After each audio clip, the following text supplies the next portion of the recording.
Good evening and welcome to another developer interview on our Perceptive podcast series here on Game Wisdom. My guest tonight is a kind of tabletop designer. His last game was the Kickstarter project Tail End Charlie, which was a solo game about tail gunners of Bomber Command. And they are on to chat about that, as well as kind of adapting historical events into either games, tabletop, digital, whatever. So, please welcome to the podcast from Plain Sailing Games, Alex. How are you doing? Very well, thanks. It's a delight to be with you this evening, or this evening for me. Yeah, I understand. Time zone differences have become a norm around here for sure. But it's great to have you on. Thanks again for reaching out. As I was telling Alex before we start, I'm always looking for guests. So if you are a designer, anyone, any member of game dev, if you want to come to chat about the process or about a game, please reach out. I'm always happy. So, as I said, you've been working on kind of like tabletop games for a while. And for people who aren't familiar with you, I guess could you talk a little bit about kind of like who you are and what is your background when it comes to game dev? Cool.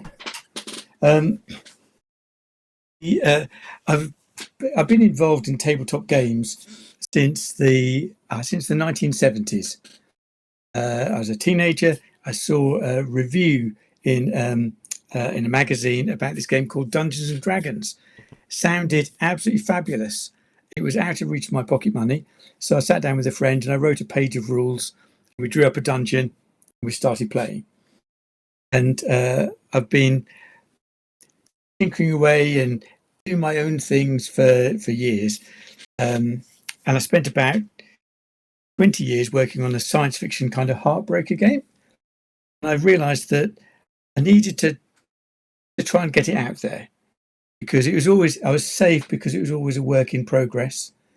But I needed to test, did people actually want it? And I ran a Kickstarter and it funded. And so it was published. And I thought, well, maybe there is something to this after all. And since then, I've had a series of ideas for games kind of tumbling over me. And I think, oh, yes, I want to do this and I want to do this. Happily, I retired in December. So I've got a bit more time to spend actually on researching games and then designing games and then going through the process of publishing them. Right. And I guess, like, what has attracted you to, like, kind of tabletop design to focus on? I think in many ways, it's the accessibility of tabletop design. The fact that for the games I've been producing, you can sit down with a couple of friends and a deck of cards and a small book. And then you can have a 3 or 4 hour game, which is really quite emotional. I've carved a little bit of a niche for myself in doing games that help people feel real feelings. I love games as entertainment. I like to tackle subjects which can be quite emotional. As one friend of mine said, that I ought to pack a pack of tissues with each game I had to do. Love and Barbed Wire is a 2-player letter writing game set in World War One, where you have one person's the soldier in the frontline trenches, the person's their loved one back home, and during the progress of the game, as you're kind of writing letters, you're drawing cards from a deck of cards. They inform the emotional content, and you find out whether their love survives the war. Tail End Charlie came about because I was just thinking. I visited a military museum just over Christmas, and I saw this statistic that Bomber Command had about 44% of the people died. It was the most dangerous place to be in the British Armed Forces in World War Two. And it struck me that there's a real dichotomy there between one day you're at an air base in sunny England, you're going to the pub, playing football, meeting the girls, going to dances, and then next night you're flying over Germany, it's minus 40 degrees, people are trying to kill you, and it's kind of terror. and then you're back to the ordinary life in villages again, and that kind of strange back and forth. There were a lot of people who were left the service as they were. They got to the point where they said, "I can't fly anymore. Can't fly," and they got demoted and pushed out somewhere in the side. I wanted to have something that kind of helps people to think about little bits of history, think about it with their heart as well as their head. Mhm. And as we were just like talking like before we started this cast about kind of the idea of making like games based on like historical events or using history as kind of Mm. like the backdrop for your games. It's something that when we talk about like from a PC or a video game point of view, we have seen plenty of World War One, World War Two style games. Mm. There's been numerous like flight simulators over the years, and for like designing a game around like a topic or a concept like this, there's like when we talk about it from the video game standpoint, there's always that Mm. kind of line that I've seen developers have to walk between kind of glorifying or kind of downplaying the historical accuracy of it versus making something that people want to play. I remember Yeah. a long time ago for the game Sid Meier's Pirates. Like Sid Meier had like his little like design journal in the book. It was something about that challenge of, do we make this like a historically accurate simulator being a pirate during the Age of Sail, Mm. but a lot of stuff would be boring. Like, do you really want to play a game where like every 20 minutes everyone dies of scurvy, where if you have enough oranges your characters die? And he discussed a lot of that challenge of kind of making it interesting to the player. Again, of course, like the famous Mm. quote about interesting decisions. So, for like your style in the games that you've made, like what is your like approach to making something that people will want to play, people will want to interact with, while still kind of Mm. telling the story or presenting like the historical side of it? I think for me, being honest to the history is crucial to it. Um, uh, and so before, when I have an idea for a game, I then go to books and to film, to its media, and find out as much as I can about it, and see what I can do to make something gameable situation. Um, I know what you mean about. I remember playing an early flight simulator in the 1990s, and it was you'd go on a mission, and the first 30 minutes of the mission are you just flying the plane over terrain. Very realistic, not very interesting. Um, you're right. There is quite an important balance to have. Um, I think video games tend to look at big picture, say World War One or World War Two or big battles. I'm interested in small personal things. Um, my first story game was A Cool and Lonely Courage. It's about the women spies of the SOE who served in World War Two France. So they're parachuted in, and they were radio operators or couriers working to aid the resistance. And often they would only last for about 6 weeks before they were captured.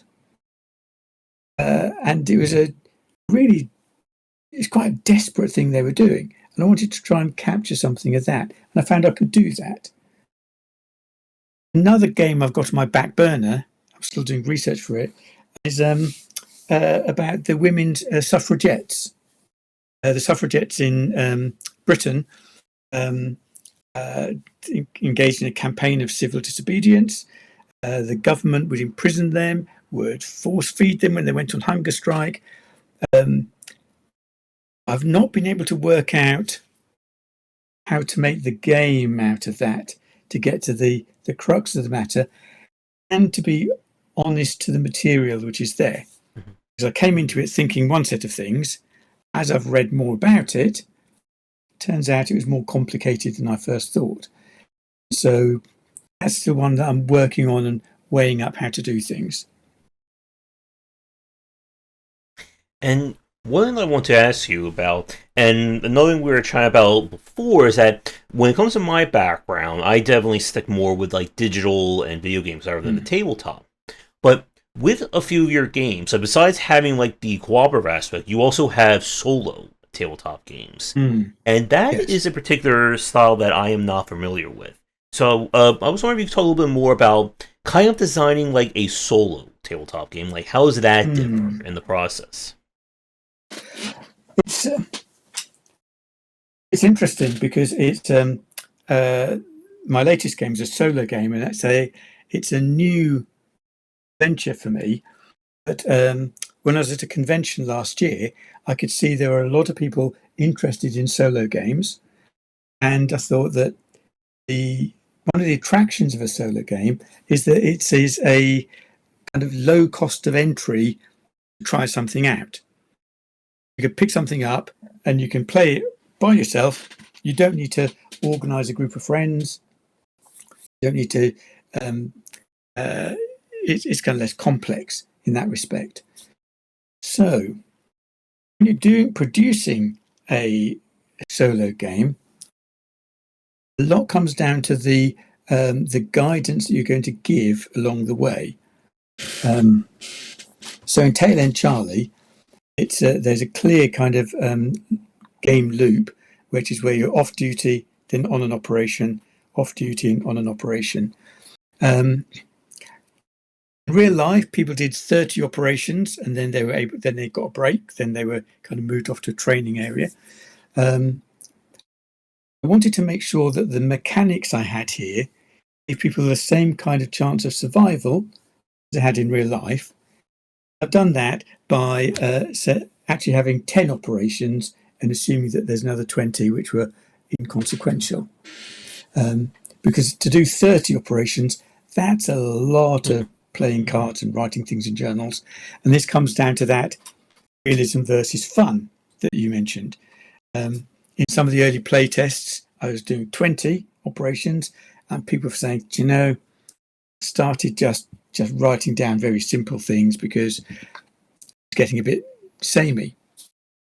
So I thought, okay, if I bring it down to 10 operations, how do I tweak my card mechanics to give the right kind of probability of surviving a series of operations?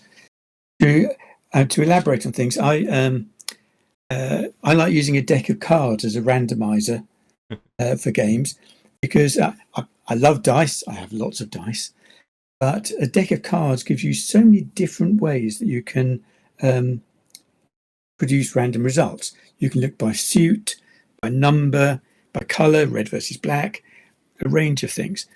And in Tail End Charlie, you get a deck of cards, you divide it into red cards and black cards. The red cards you use when you're off duty. Diamonds represent recreation, and hearts represent romance. And the black cards you use when you're on an operation. Clubs represent operational success. Spades represent serious danger, coming under attack. Um, and so on any given operation, you're drawing 5 cards. And so you might look at the number of clubs and spades you've got, with face cards counting as double. The higher the danger you get, the more chances are that you get increased stress, or that you get an injury, or that your plane is shot down and you have to bail out. And as another card draw to see how successful you are with that. Um, I do find that when I've played it, I've gone once I've been around 2 or 3 rounds. I quite like the chap.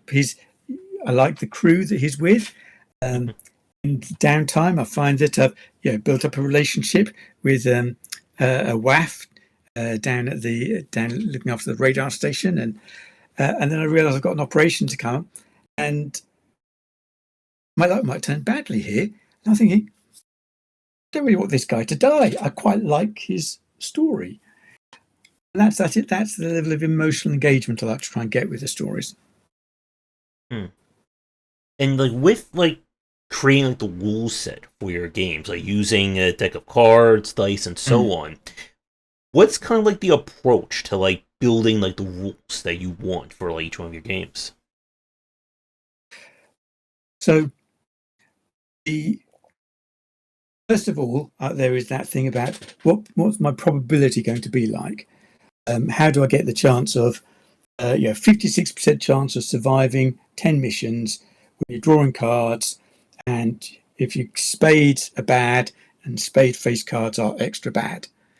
So I did a bit of number crunching maths before I retired as a programmer, and I love a bit of programming, so I kind of worked out what was the probability of drawing cards which get you to a bad situation, and I knew what that looked like.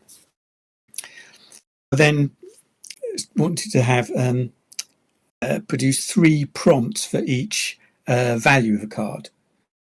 And the prompts are there to give somebody an idea of something that they can write down, a kind of a starter for 10 as they're writing about what they're doing on off duty or what they're doing at home. If I give you an example of one of the romance ones, a 5 of hearts, an embarrassing incident. I've got 3 example prompts. One of them is a spilled drink, a clumsy moment, a slip of the tongue. What happens that leaves your face burning with embarrassment? Another one, how do they react? Do they tease, offer a reassuring smile, or make an even bigger fool of themselves to make you feel better? There's a prompt to then suggest that you're going to write down a little bit of a story, a couple of sentences about the story, about what's happening in your life. And on an operation, clubs might be successfully driving off enemy fighters, spotting bandits in time, calling out to your pilot, corkscrew left, because the rear gunner, I'd say 60% of their job was observation, spotting things that were coming, and making sure that the pilot could take appropriate evasive action. The same way that high spades can give you stress, too much stress, and you can get bunged out for lack of moral fibre. High operation cards can give you decorations. I get mentioned in dispatches or DFC or DFM. Similarly, the recreation, some of the recreation can help you reduce stress. So you can see that there's some of these game resources that you're managing yourself, but they're going up and down as the game progresses. Mm-hmm. And with kind of using probability itself, that's another very interesting challenge. Like when we talk about things from a video game standpoint, the player again has very little understanding of what probability means, and as someone who has had anti-luck when it comes to percent chances in games, I can certainly regale you with stories like that. Now, from a tabletop standpoint, things are very much they're a little bit more transparent in that respect. If you have a deck of cards, 52 cards, you have an idea of what can possibly happen. So with building probability into your games, obviously as you've been describing, using card and dice as a very essential part of the randomness and building the storytelling aspect of it. How does probability matter to a tabletop game, or how does it matter to your games in that respect? So there's a couple of aspects to that I'd like to talk about. One of them is there's a probability trap that people sometimes fall into. I wrote a blog post about this because I thought it's an interesting thing. If you roll 2 dice, you know that the probability of getting rolling a 2 or a 12 is 1 in 36 for each of those, whereas there's 1 in 6 chance of getting a 7. You've got this lovely bell curve if you're rolling 2 dice. However, how many times do you have to roll the dice for that bell curve to come up? And I thought about this because are you familiar with the Settlers of Catan? I am, but I only play once or twice. I am not skilled in that one. So I've played Settlers of Catan quite a lot of times with my family, and I keep track of every dice roll. Because in theory, if you put your things on, you'll build your cities on places with a 6 or an 8, you should have a good chance of coming up. And you can run a whole game with this not a single 8 turn up. So though if you roll 1,000 times or 100 times, you get a lovely bell curve with 2 dice. If you're only doing something 24 times, suddenly it gets a lot more jagged. I have seen some game designers, tabletop game designers, do something on the basis of probability which is mathematically correct, but the dice get rolled so few times that the end results they see in the game are not what they were expecting. So there is that thing about probability. You get towards your bell curve, your expected probability, as you play more times. You've got a deck of cards. In one respect, that's a bit more like the world of the computer game, where the probability is that little bit more opaque. Because for most people, they've not got such a good intuition about what it means to, I've drawn 2 spades.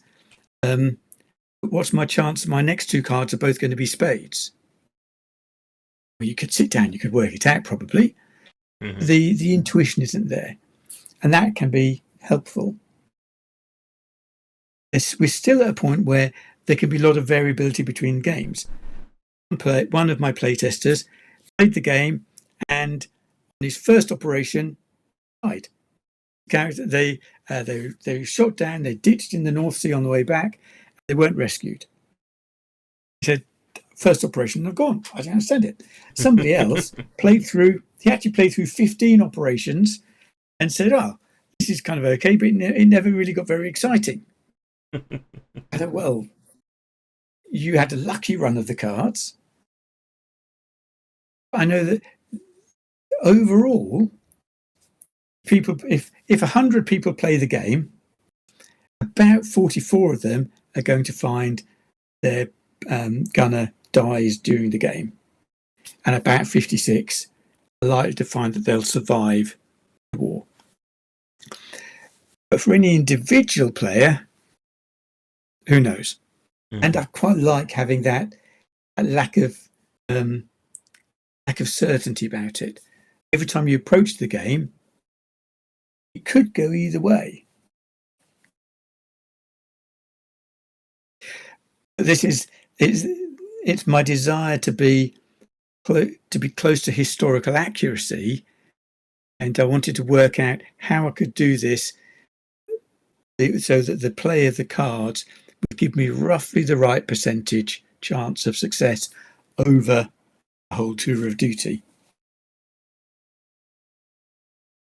And as you're describing, like, the 2 different experiences, like, that goes with, or I've heard similar stories in, like, any kind of, like, very RNG heavy video game.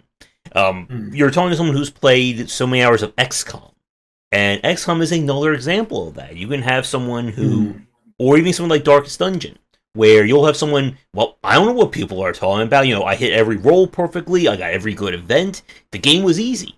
And then you'll have the other player who every single event fails. They get killed, like, immediately, and they're like, what the hell? I just started this game, I got destroyed in 10 seconds, what do you want me to do? And yeah, as you're saying, like, it's hard to understand probability in tabletop or in video games in general, because it is something that's very much out of your control, and how much or how little there is a very big determination of that. And one of the things I think I find very interesting with kind of how video games have really changed, I was saying, like, the last maybe like 78 years, like, kind of like the rise of more deck building style games, more low number games, has been trying to kind of like thread that needle between taking like a tabletop or a board game experience and making it into a video game. If we talk, like, to go with the XCOM example, when we look at kind of what Firaxis did with their interpretations of XCOM in, I think it was like 2012, and then of course XCOM 2, they embrace more tabletop, more low number design. It's no longer about you needing, eight time units, or doing 60,000 points of damage. More again about Yeah. you can do 5 damage, or the enemy has 4 health. And what I want to ask you about in that respect is, I guess, when it comes to like probability and like low number design, what's your approach to balance in that respect? Because again, I can talk about things from a video game standpoint till the cows come home. But when you're dealing with either like a solo or like a small group game, what is kind of like how do you approach like designing things and try to keep things balanced in that respect? I think probably one of the key elements of it is you want to make every possible result interesting. So you don't want a probability which is a kind of, this is a pass or fail, and if you fail, well, okay, what are you going to do?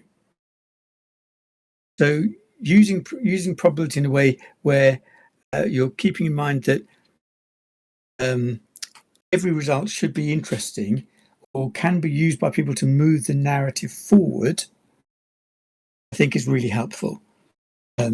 Most of my recent games are kind of story-focused games, so that they're with tools to help people tell interesting stories, kind of extemporize interesting stories.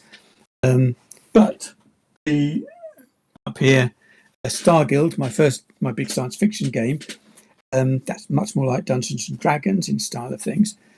But an example that I gave there to give people an opportunity for interest is that if you want to accomplish something, you want to roll plus your skill against a difficulty number, which is kind of, well, nothing unusual about that. But the choice is, if you fail, but you failed by less than 10, then as a player, you have a choice. Do you want to succeed at a cost? Do you want to actually, you do shoot the rope, but your gun then is out of ammunition? Or you do jump across the crevasse, but something tumbles out of your backpack. Oh no, your communicator's gone down the crevasse. So the player can decide, actually, I don't want my gun I don't want to lose my gun. I'll take the miss there. I didn't really need to have that hit. That's a way in which there's the probability. There's kind of fumbles and hits and misses and criticals. Those misses, players could have a choice about how they wanted to handle those. Because sometimes it's more interesting to say, actually, I'll succeed at a cost here. That makes sense? Yeah, and having like those ways of like mitigating or providing an alternative to probability is another interesting aspect. I'm trying to think. There were a few examples of games I've played. Maybe something like Citizen Sleep. Was it Citizen Sleeper? Or I may be confusing my game names there. But there's been games where you can kind of like hold or bank dice, so that of course, if you get a bad event, you can spend a dice or spend a coin or whatever to kind of either raise the probability or just guarantee you win that event. But as you just said, there's always the risk or the consequence of, well, now you're down a resource, so you won't have that for your next turn or your next event. So what happens when you're going to run into a similar queue? And I think that is where like, decision making gets interesting. As you said a minute ago, you want every choice to feel interesting to the player. And I think this also gets back to what we were saying earlier about making, the game aspect of this, fun or enjoyable to play. Because it's not interesting to make like 20 choices. Do I wear a blue tie or a red tie? Okay, wow. Let's spend 20 minutes on that one. Yeah. And with, I guess, like, to kind of build off of that, in terms of like ending like one of your games or quote unquote winning, what is kind of like I guess like the win result or the process of winning look like? The so I, full transparency, I quite like play to lose games as well. I like a horror game where in a horror game, the aim isn't to survive necessarily; it is to die horribly, and that's good. You can have fun doing that. So I think that the aim of my games is that playing the game is an engaging experience, and your character may survive it, and they may not. Either way, it gives you've had a good experience along the way, and hopefully helps people reflect on the people who did this kind of thing for real. Somebody who played my game Love and Barbed Wire, the letter writing game, got back in touch with me and said, I realised that my grandparents met in World War II, and they were writing letters backwards and forwards. And suddenly, I want to talk to them about that, because it felt playing the game, we were kind of discovering a relationship as we went. Then the game they were playing had a tragic ending to it, and the person that they were writing to died in battle. And as a player, I felt quite crushed by that. It felt real to them. It felt authentic, I should say. So as an experience, it's a good experience, even though from an individual's point of view, you could say, well, they lost that game because they ended up dead.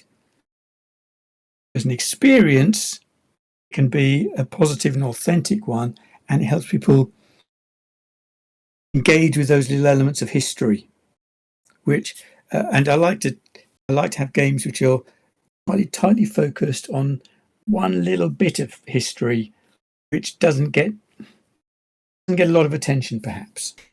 With like the act of, I guess, like losing or having a good loss, that is a very interesting topic. There's, I think, a greater discussion there. We could spend like an hour or two on just on that. When we talk about like things from a video game standpoint, especially from a roguelike or a roguelite aspect, there are people who view loss as the absolute worst thing that can happen. If I lose a game, the game was broken, or, you know, it wasn't fair, I'm never playing this game again, you know, toss their hands up, that's it. And part of the challenge, whether you're a tabletop or a digital designer, is kind of like getting the player to understand that losing is part of it. And this kind of speaks to what we were just saying a few minutes ago about probability. You will have someone who will have every single lucky roll. I have seen this with a lot of like the most hardest of the hardcore games, like Darkest Dungeon 2. Like someone on the forums, like, what are you talking about? You know, I did everything. You know, I got every perfect event. I beat the game on the highest difficulty in like 2 hours. Game is perfectly balanced. What's wrong with you? Get good. And again, you'll have someone who will fail every single thing. They'll be thinking that the game is like outwardly trying to attack them. But as a designer, as we've said, trying to kind of get the person to understand this is incredibly difficult. So my next question for you is like, with like as you're like writing the rules set or you're describing this game to people, do you do anything to kind of, I guess, like ease them into this idea of, yes, you can play this game and you get every single bad outcome and you will lose in like 2 minutes? That's an interesting question. So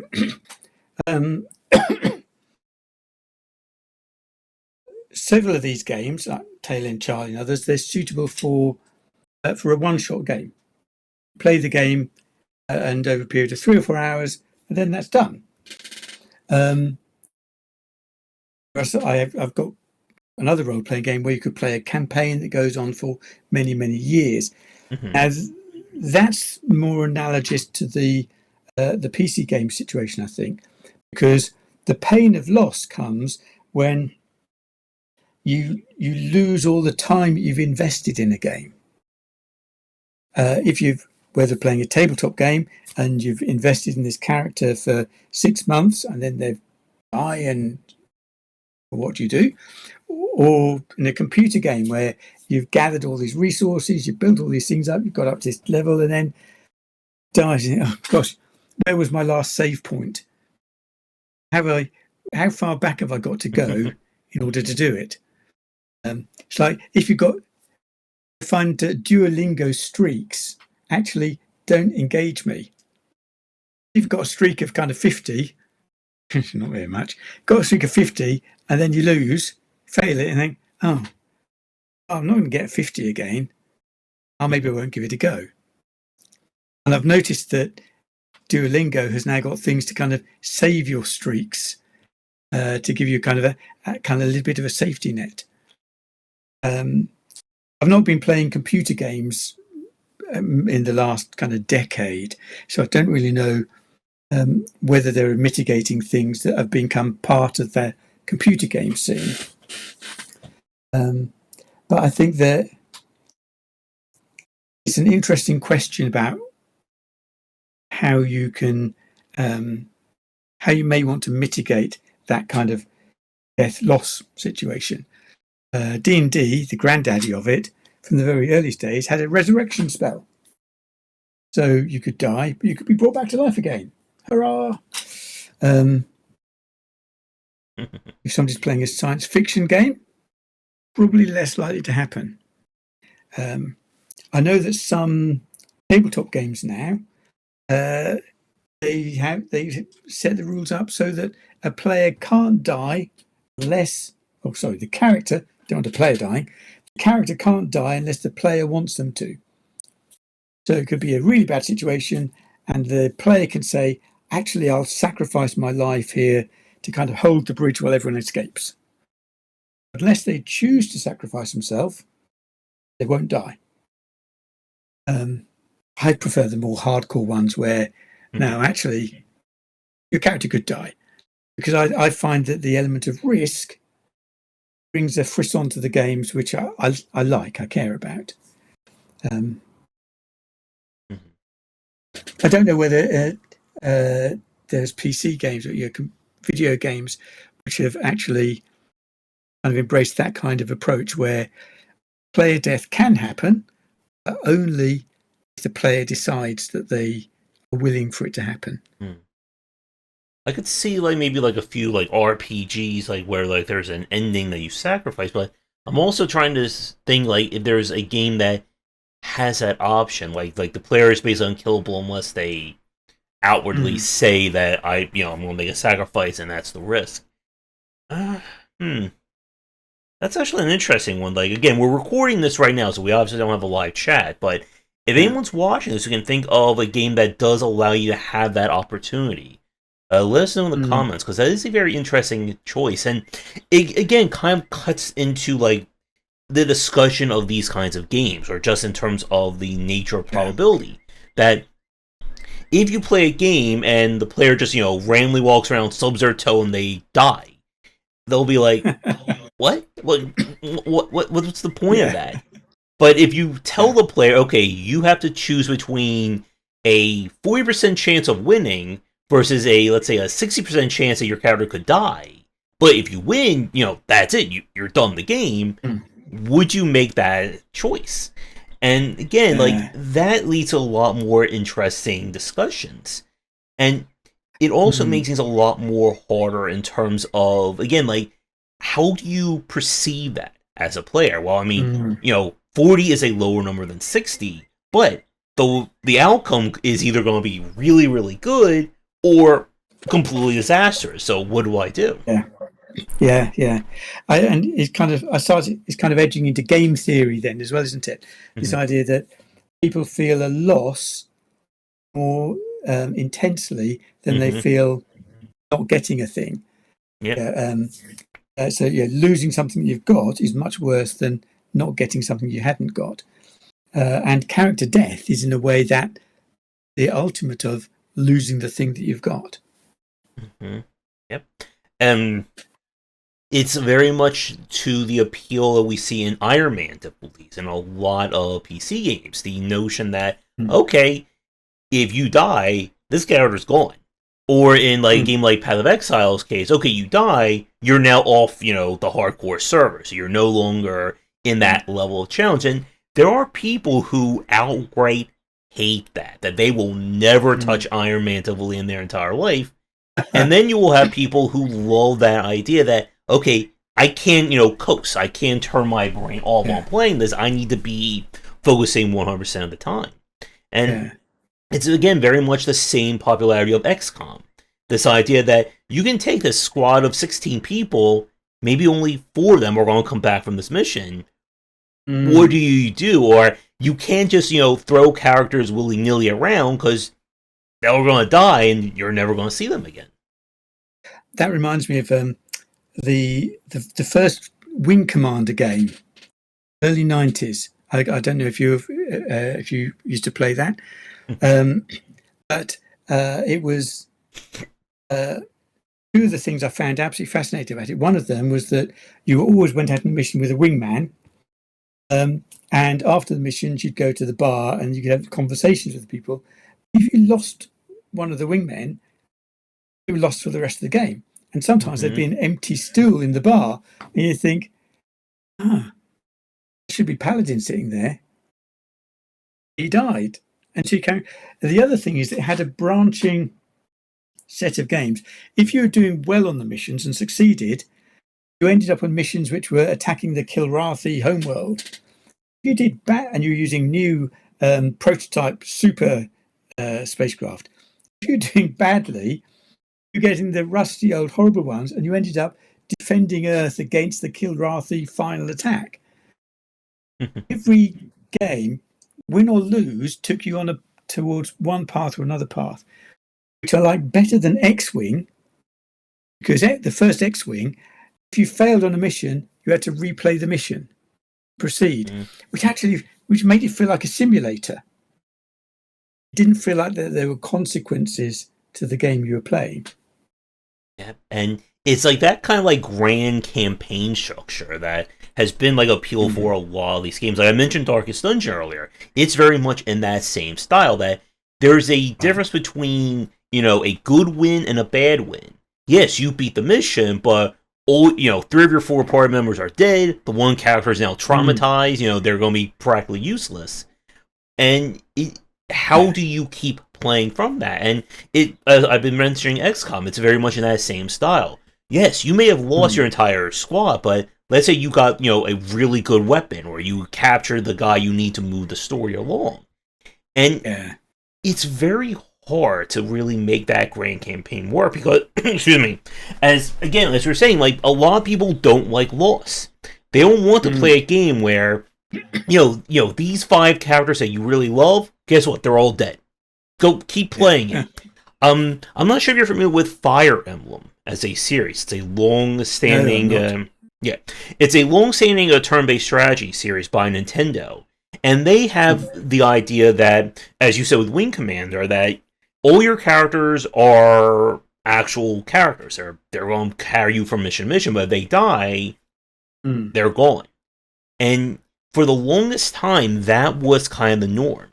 And then, as the series tried to evolve and try to become more mainstream, they did eventually add in the option that, okay, if you want to play the game and, characters will not die, you can do it like that. And it presented that very interesting, like, push and pull, because I remember, like, the hardcore fans, they despise that edition, because they feel like it's betraying, like, the core nature of that game. But, conversely, the game that they introduced that was the best-selling Fire Emblem of the entire series, and it practically saved the franchise. And again, it's very hard, I think, from a design standpoint, to sometimes kind of build this experience. And I think that's an interesting point for you, with kind of focusing on like the historical side of things. That I'm sure there's people who say, well, I don't want to play a game where my character can die. I want to play one where, every single battle I am, the action star, I am the James Bond, the John Wick, whoever. Like, I don't want to play a game where, my character can fail. And it is that kind of push. Like, as a developer, you can think from one hand, well, I'll make my game so everyone can win. But then that can lead to the game either kind of betraying, like, the core gameplay, or just the game being boring. Because it's something that we see from a lot of video games, that people will say, I just want, make things super easy, turn off all the difficulty. And then a lot of people just go, well, it's boring now. There's no risk. I can just close my eyes and I will win. And again, it's like, you give them what they want, and they still, don't want to play it. Yeah, that frisson of risk is really important for because when you're playing a game, you want your actions to be consequential. Yeah. With no risk, then actually maybe that becomes inconsequential, and that robs you of the delight of playing a thing. Plus, there's a sense of achievement if you can overcome something which was difficult, Mm-hmm. and without that thing to overcome, you lose that sense of achievement as well, perhaps. Yep. And something that yep. Sorry, go ahead. And like that sense of achievement has been a major focal point of the Souls-like genre, from Demon Souls, Dark Souls, Elden Ring, the whole like. And I think there's been this kind of interesting back and forth between designers over the notion of difficulty. Because if we talk about video games circa like 2005, 2007, people were kind of pushing away from difficulty. They wanted it to be, I remember I was reading this in a design book that they wanted to make so like every game was going to be always beatable no matter what. And I didn't like that notion. And then in 2000, I think it was 2009, when Demon Souls came out, and then following that with Dark Souls, it kind of broke that entire aspect. And then Elden Ring in 2022 was kind of like this like watershed moment. I remember people like were arguing about, why are people liking this game? It's hard. You can walk into a field and then just like a knight comes out of nowhere and slams you and you're dead. But it's kind of, and I think to take this to like the tabletop side with what you're doing, it's kind of like, how do you present difficulty and loss that is very much like, I guess, like the major discussion, the major design aspect. Because as we said, like, people will love difficulty, they will hate it, but it's how that it's shown to them that I think really matters. And it's interesting, there's been a kind of a hot discussion for more than 20 years in the tabletop community now. Think about D&D. People talk about balanced encounter. And if I could characterize it, the two kind of main poles you've got, there's the sandbox pole that says, in this land, there's a sign that says, "Here be dragons. If you go there, you're going to find a dragon. So don't go there until you're high enough level to deal with dragons."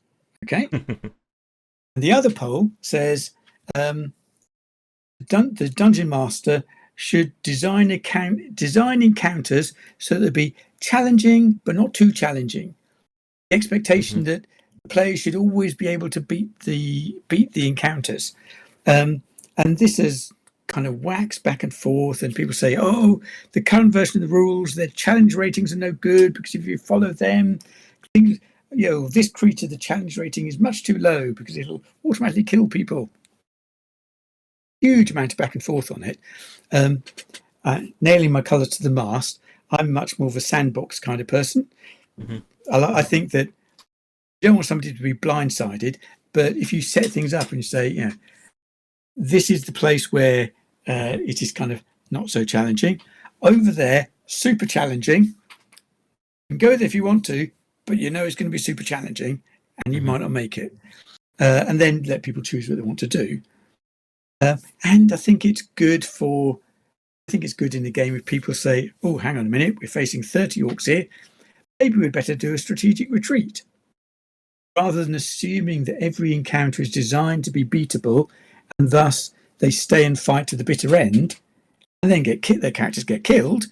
Why didn't you run away? Well, we thought you'd give you an encounter which is beatable. And it turns out it wasn't.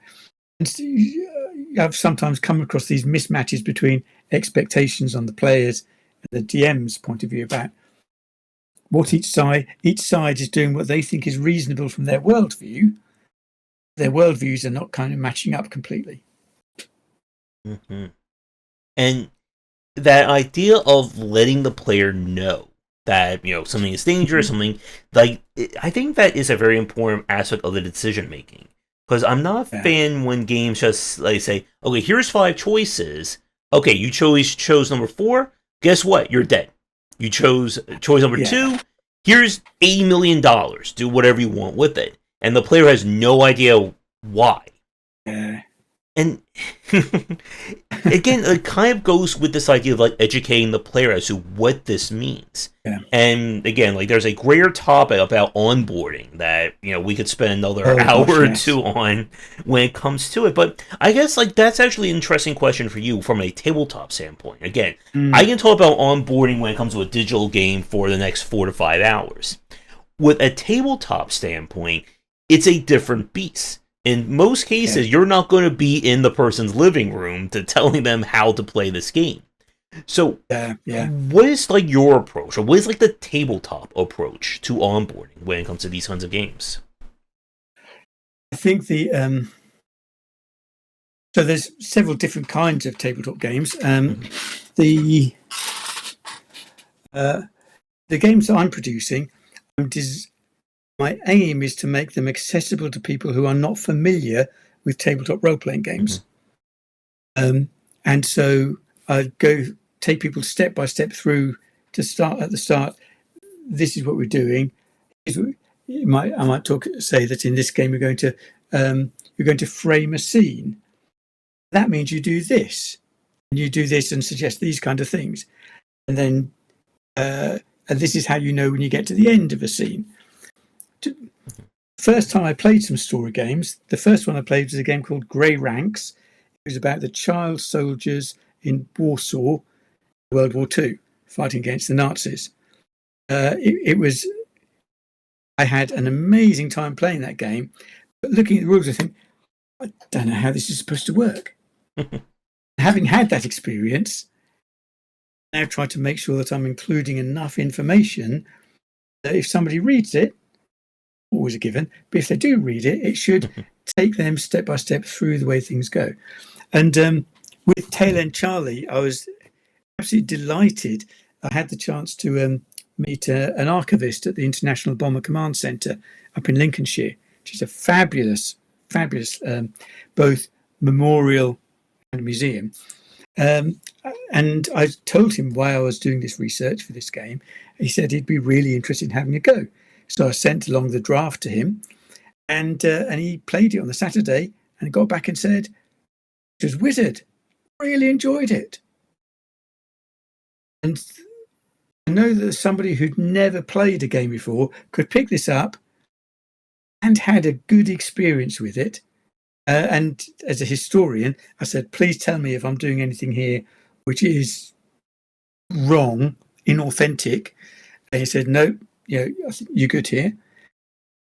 That was really helpful. And playtesting is the crucial thing for all tabletop game designers because it's like trying to proofread your own work. You know what it's supposed to say. If you can hand you off to some other people and then find out what happens when they play it, then you can find out other things which you've just missed, you've not got right, or people go running off in the wrong kind of direction. So playtesters are worth their weight in gold, and I guess that is actually very similar to the world of particularly indie video games. hmm That's another like hour long rant we can get Yeah, into from my standpoint yeah, on it. And yeah, it is that challenge of how does this game appear to the consumer? Because again, it all works perfectly in your head, just like for any developer watching this. Your game is perfectly balanced, when you're the one who's yeah. playing it. But again, it's that challenge of how does this look and feel to someone who hasn't been inside your head for however long it took you to Mm, design it. yeah. It was one of the best bits of advice that a friend gave me when I was preparing my first game, Starguild. He said, "How if somebody looks at the rules, how are they going to understand what it's like when you're running it? Because you run it really well, Yeah. but how do you encapsulate that?" Um, and so often games have got books of player advice and GM advice in them, and people skip over them. Oh, okay. But if people read the player's advice, the GM's advice, then that I put in, it would help them cut with the grain in the rules rather than cut against the grain. Help them find the sweet spot in designing adventures or running adventures, that kind of thing. Mm-hmm. And you mentioned a bit ago about the potential huge subject of onboarding. Mm-hmm. And I think it's interesting that modern video games, from what little I see, is they tend to be really good at teaching you as you go things. I can remember I was playing video games in the early 90s, a flight simulator. There's a book of rules, there's a keyboard template you can put on, and then kind of work it out for yourself. Or the other end, you get things like the Tomb Raider series. And Tomb Raider 1, great fun. Tomb Raider 2 and Tomb Raider 3 were progressively written for people who'd gone all the way through the previous versions. Mm-hmm. When I was a casualist gamer, I would try to go at Tomb Raider 3. Don't think I got out of the first room. It was so there was a point in time, certainly, where the video game world had been quite opaque to new users. Mm-hmm. And I worry about the extent to which Dungeons and Dragons might be a little bit more opaque to brand new users now compared to when it started. When I started, it was very simple. Roll 3 dice 6 times, got some abilities. Oh, you look like you're a fighter. Here's the dungeon. Off you go. I've got the 5th edition rules. And a couple of years ago, my daughter said, let's have a game of D&D. So, okay, I will do that. Let's sort out a character.